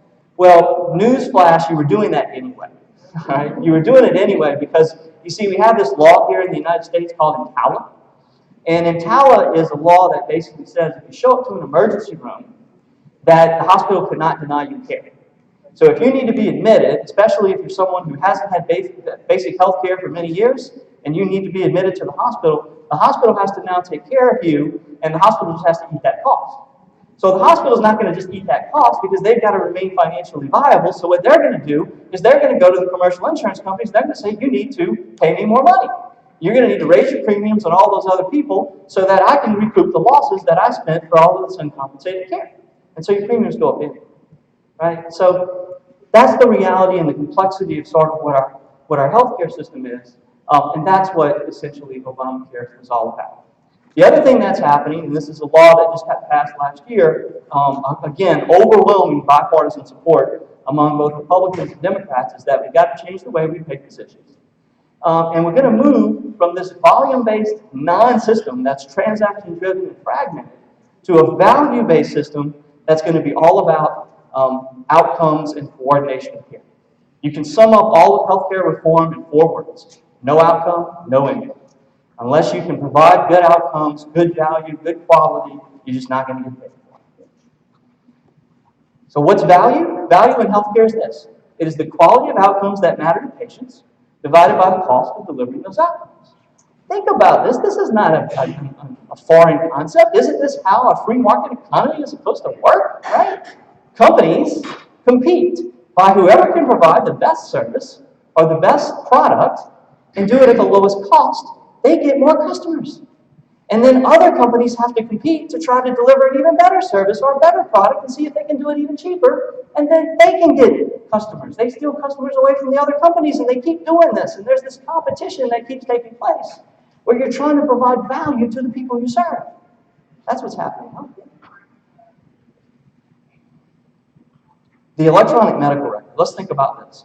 So your dry cleaner adopted information technology before physicians did. Why? Because your dry cleaner wants to hold on to your business. And they know that if they lose your dry cleaning, they're going to lose your business. And so they adopted information technology to help them better manage where your clothes are so that they can better manage and serve you as a customer. So physicians and doctors' offices, information technology made no sense whatsoever because a pen and a paper is far better than a computer system at being able to speed through and see lots and lots of volume. So information technology, the advantage of it, electronic medical records, wow, what you can do with these things. Let me tell you what, they slow physicians down, but the data that you get from it, you can generate insights, you can create opportunities for improvement. Let me give you an example of that. So you were asking about Lean Six Sigma. She said that. This is what Lean Six Sigma is. So a couple of years ago, I did this. I got Lean Six Sigma certification. I applied the MAIC methodology, continuous improvement methodology, to the process of treating high blood pressure. One of the consequences of obesity, if left untreated, and so I did this. I applied this process to treating hypertension. And I go to my colleagues and I talk to them about it and I said, look, I want us to get above 80% of our patients' blood pressure controlled. And the national average at the time was 50%. Our clinic was 60%. And they were like, hey, no way we're going to get above 80%. Come on. We're in Louisiana, all of the obesity, the diet, no way we'll ever get above 80%. I made the mistake actually of saying, well, Kaiser in California's got an 84% rate of control on over 600,000 people. And they were like, well, of course it's California. They're healthy, they eat right, they exercise. That's why they're above 80%. Well, when we looked at it, we did have tons of obesity. The data, we had lots of obesity, we had lots of overweight patients. But that was not the number one statistically significant variable that was associated with failure of our patients to have their blood pressure controlled. The sad reality was it was which physician was taking care of it. That was the number one variable associated with failure to have their blood pressure controlled. And so what we did is we applied, an algorithmic protocol based on the evidence of how you manage hypertension. We incorporated that with an engagement strategy, a patient engagement strategy. We did something truly, really complex, and I'm being sarcastic. We did something, what we did is using our electronic medical record, we populated a data registry, a disease registry of patients with high blood pressure, and if they didn't come back within 4 weeks when their blood pressure they were supposed to, we called them. And then they came back. We went from 30% of them coming back within 4 weeks to 85% of them coming back within 4 weeks. We went from a rate of hypertension control that was 90 to 95%, for the next 8 months until I left. That's what can be done, right? That's what can happen. So it's how do you rethink the way you deliver healthcare in order to prevent things. This was something, and this is another thing we're doing right now. We're going to copycat what Health Partners did for Minneapolis, Minnesota. This is diabetes. And so in the chronic disease vein, what they did, and this was over a decade ago, in 2004, they basically used this chronic care model that's up here by a guy named Ed Wagner. They built these team-based care. They already had their electronic medical record. They used it to provide the data and the analytics. They standardized all their care pathways. They improved their workflows. And here was the outrageous thing that happened.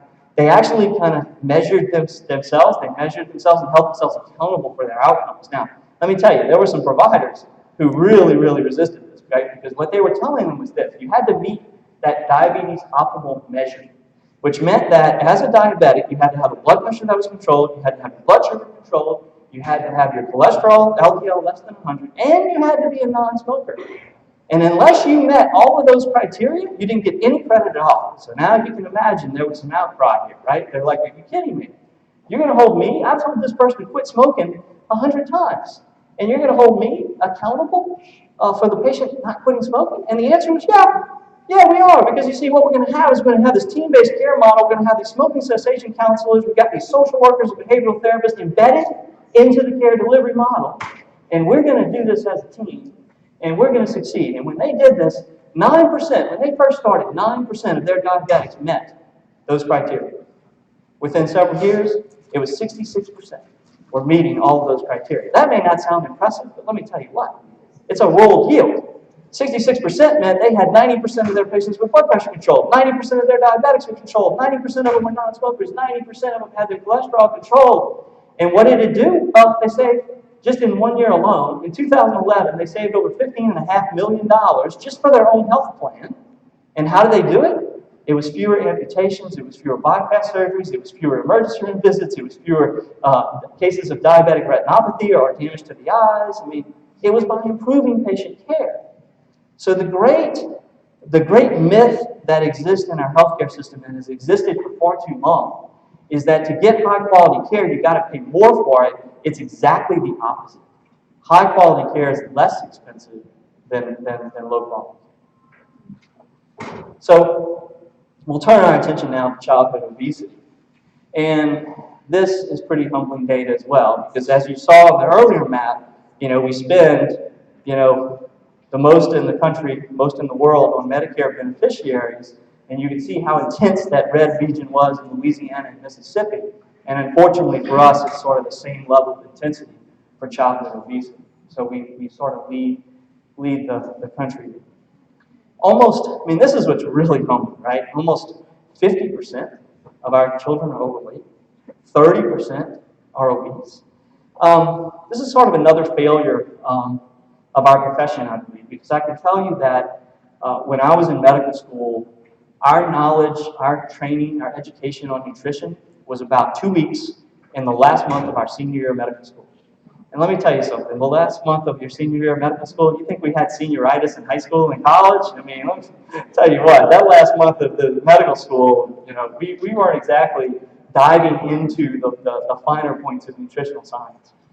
And there were some issues too in that, there's sort of this cultural, and by culture I don't mean like ethnic culture, I mean culture of medicine in general.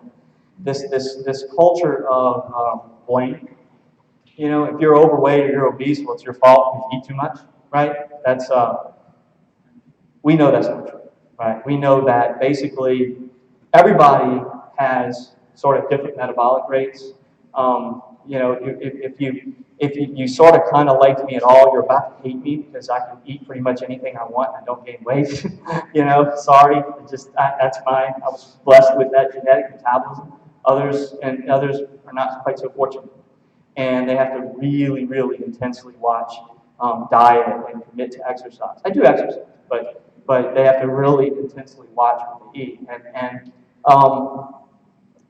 it's just an understanding that how can we truly advance the application of nutritional science on a broad scale in the effort of prevention. So the trends are going up. That's what's really concerning, right? I think on the previous slide you saw that the rates of obesity have tripled over the last 40 years, continue to go up. Obviously, big issues there. So, what are the consequences? Well, the first is that they're more likely to have things like high blood pressure. So on the delivery side, what we've talked about is with just some fundamental changes in the way we deliver healthcare, we can more adequately control high blood pressure once it occurs. And that's part of the delivery system transformation that needs to take place. But on the an ounce of prevention is worth a pound of cure, if we can somehow figure out how to achieve the behavioral modification, application of a modern understanding of human behavior, nudging, engagement, activation, those types of things, can we impact a reduction in the amount of high blood pressure by impacting obesity at a much earlier stage? Same thing with high cholesterol. Obviously, we also talked about diabetes. Again, changes in the delivery model. We can dramatically change and improve the way we manage diabetes. But on the front end, before that, if we can focus more on prevention, we know that there's going to be an increased risk of insulin resistance and type 2 diabetes in individuals who are obese.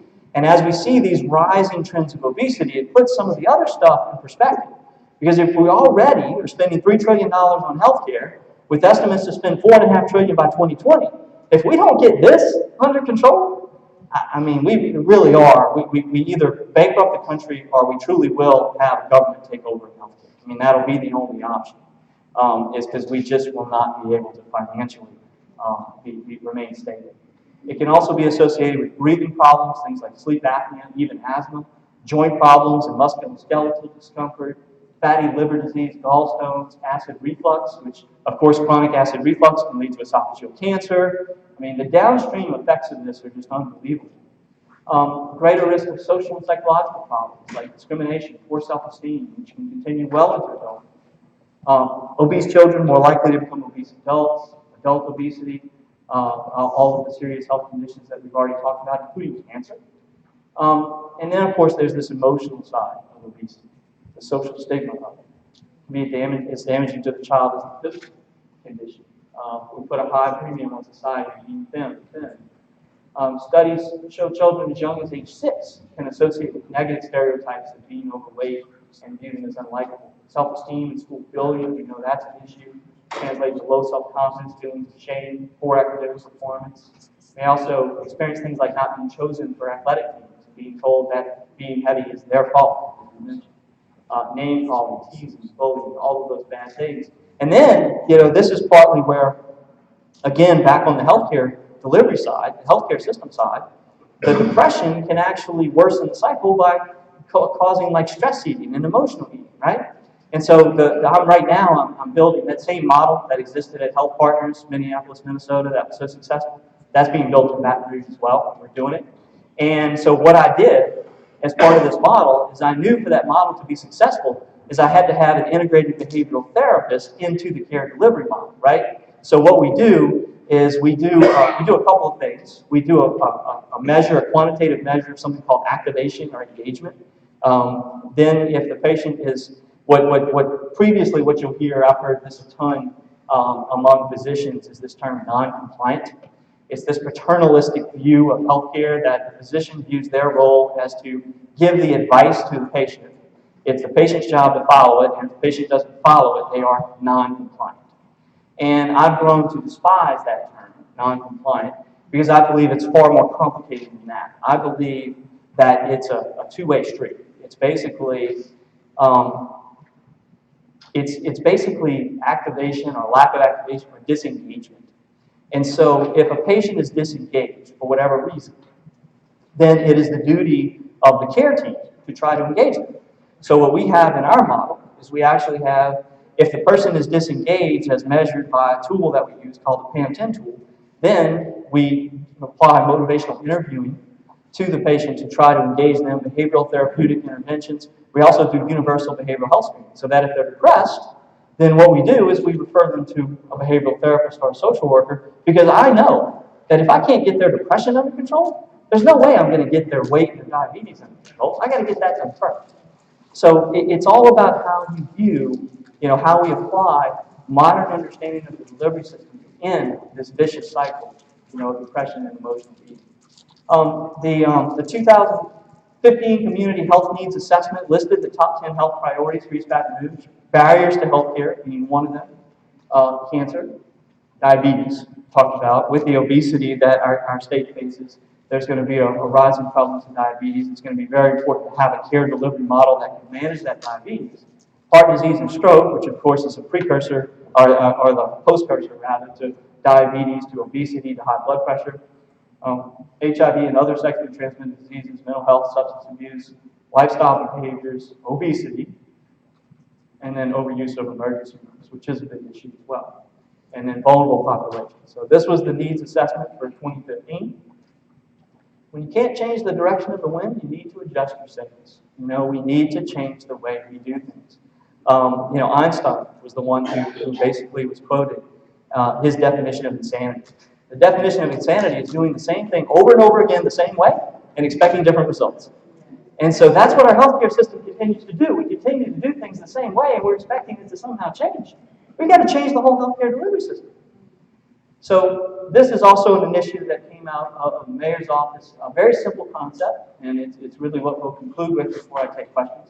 But every day it's this 5210 plus 10.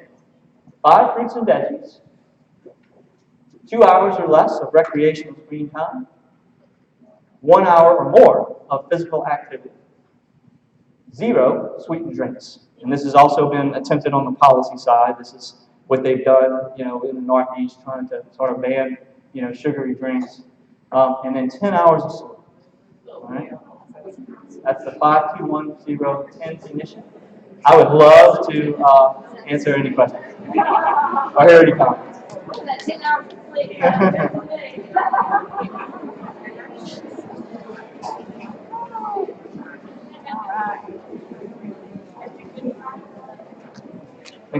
Okay, we really appreciate Dr. Cole's presentation. It's given us a lot to think about. We appreciate that. So we'll take some questions over here.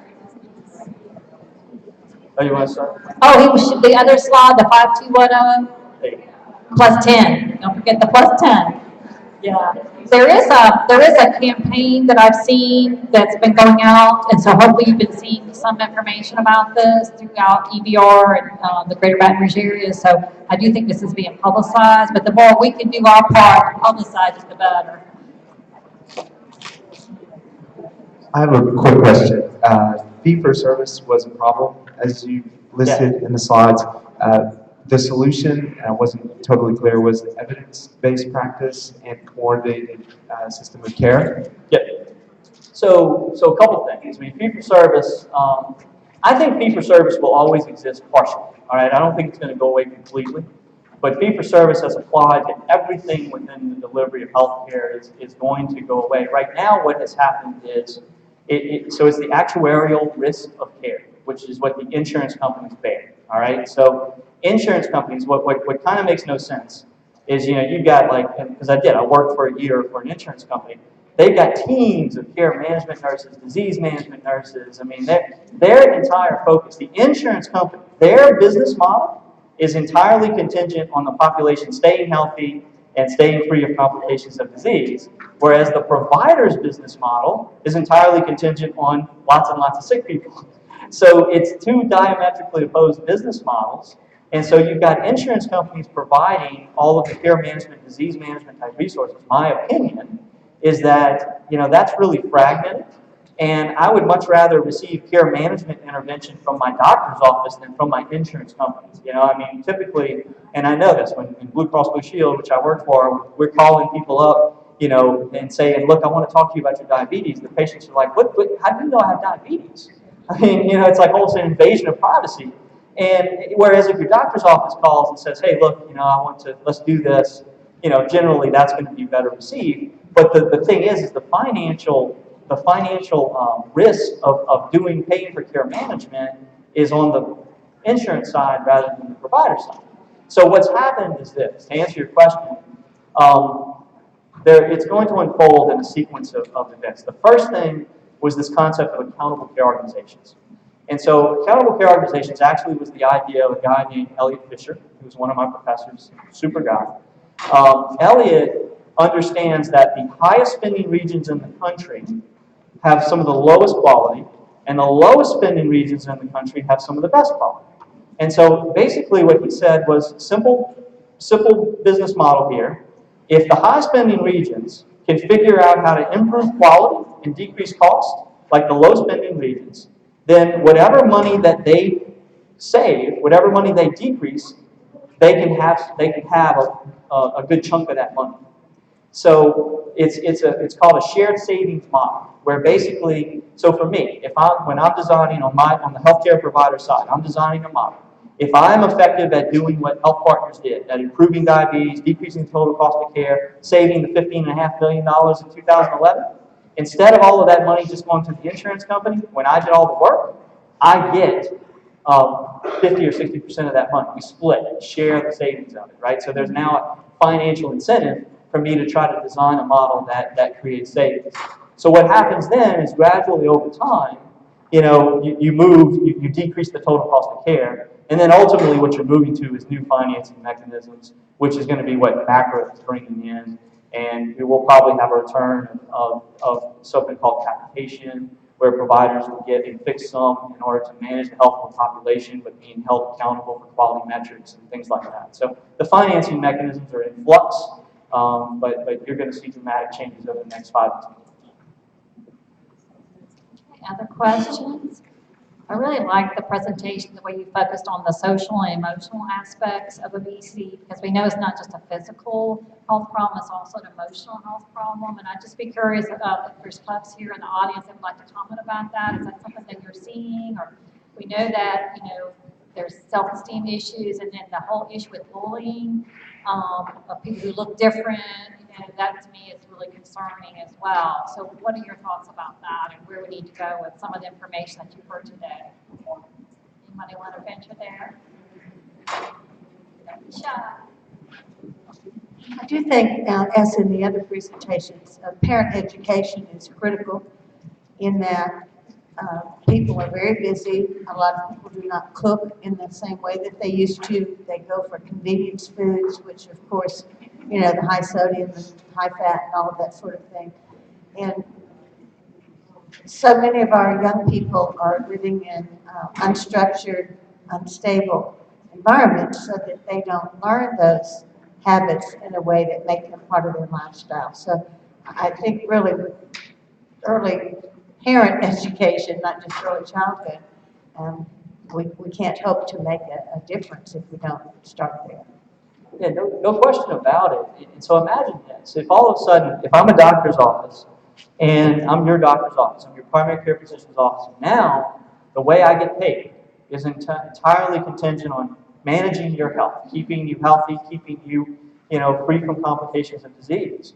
I now probably have a vested interest, instead of bringing you into the office on a treadmill and seeing sick people for 5-minute visits, I probably have a vested interest in hiring a dietitian who works in my office, whose job it is to try to counsel and provide, nutritional advice and recommendations and plenty of information on healthy eating and, how do we do this, followed by you having with the electronic medical record, an electronic portal of communication to communicate when you have questions and so forth. I mean, I believe part of this is going to have to happen on the policy side. Part of it, I believe, though, has to happen on the provider side, where we, physicians, our profession, takes accountability for how we can keep people healthy, aid in that educational aspect. I think that's a part of it we should feel responsible, in my opinion, for doing. Any other comments or questions? All right, well, join me in thanking Dr. Cole for his